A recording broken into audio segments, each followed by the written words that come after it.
Shavua Tov Mazal Tov, mes chers amis de Yerushalayim, sous un soleil et une chaleur qu'on avait déjà langui, et avec en bruit de fond donc le piaillement que vous pouvez écouter.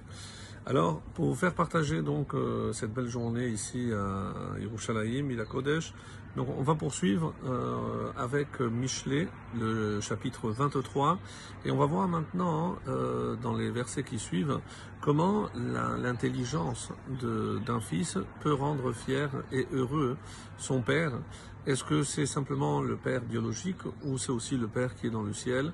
C'est ce que le roi Salomon va nous inviter donc à voir à travers ces versets qui vont suivre, et par la suite il va également nous mettre un petit peu en garde, parce que c'est vrai que des fois on voit des gens qui ne se donnent pas autant de mal pour accomplir la volonté divine, et apparemment donc ils ont une réussite qui peut nous faire envier lorsque nous savons qu'il est difficile, lorsque on veut respecter scrupuleusement la vie que la Torah nous enjoint à avoir, eh ben on ne peut pas,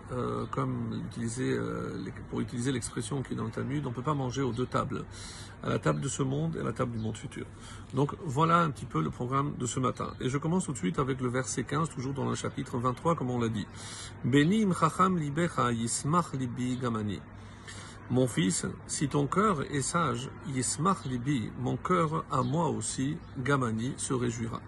Donc là, c'est clair, lorsque un fils, évidemment, utilise son intelligence pour avancer dans la vie, dans la voie que nous lui avons tracée, eh ben, on se réjouit également de voir le fruit de tous ses efforts. Et c'est comme ça, par exemple, que la sagesse du cœur, comme le roi Salomon nous dit toujours, et le roi David, par contre, nous dira aussi que ça se passe d'abord dans la tête, avant que ça descende dans le cœur.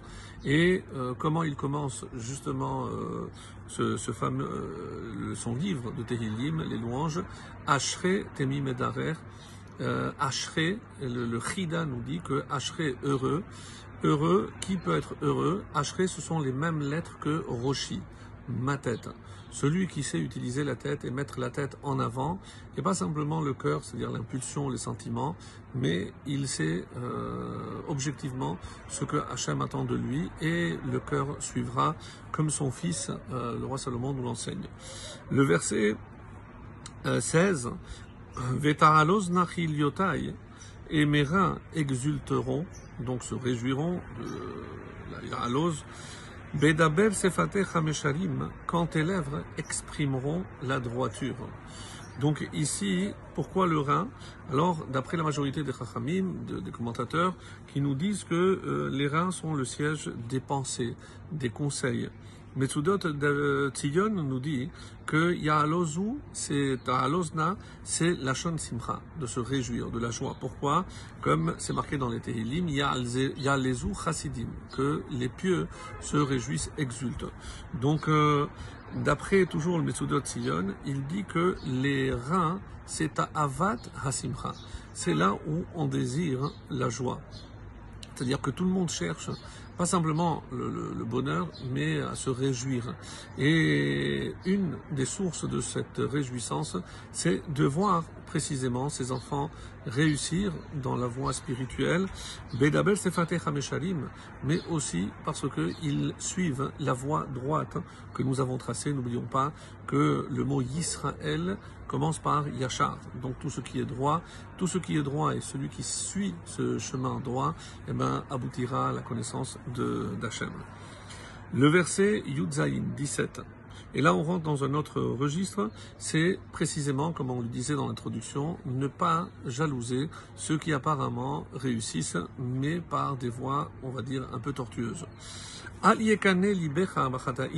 Donc on revient au cœur, parce que si le cœur peut se réjouir, mais le cœur peut aussi envier. Donc que ton cœur n'envie pas, et ici pourquoi on ne dit pas les fautes, Chattaim, il y a un dagesh, comme nous le font remarquer les commentateurs, donc il s'agit de personnes, comme Gannavim, alors que ton cœur n'envie pas les pécheurs. Ki im beirat Hashem kol hayom, mais qu'il soit chaque jour dans la crainte de Dieu. Donc, qui doit être dans la crainte de Dieu? Évidemment, ici, il s'agit du cœur.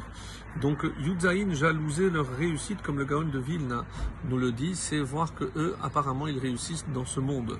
Et Chataim, ce ne sont pas des fautes, comme on l'a expliqué. Et Metzo David va dans le même sens en disant de quoi, qu'est-ce que tu peux envier? Behatzalachat hachotim. C'est la réussite de ceux qui fautent. Et en le rassurant, Shelcha tova mishelahem. Donc ta poursuite, le fait de pourchasser la crainte du ciel, eh ben cette quête est sans aucun doute beaucoup plus importante et plus tova, avec des meilleurs résultats, puisque à travers cette crainte, donc on se rapprochera d'Akadosh Baruch Hu, ce que je nous souhaite en vous souhaitant à nouveau Shavua Tov ou Mazal Tov.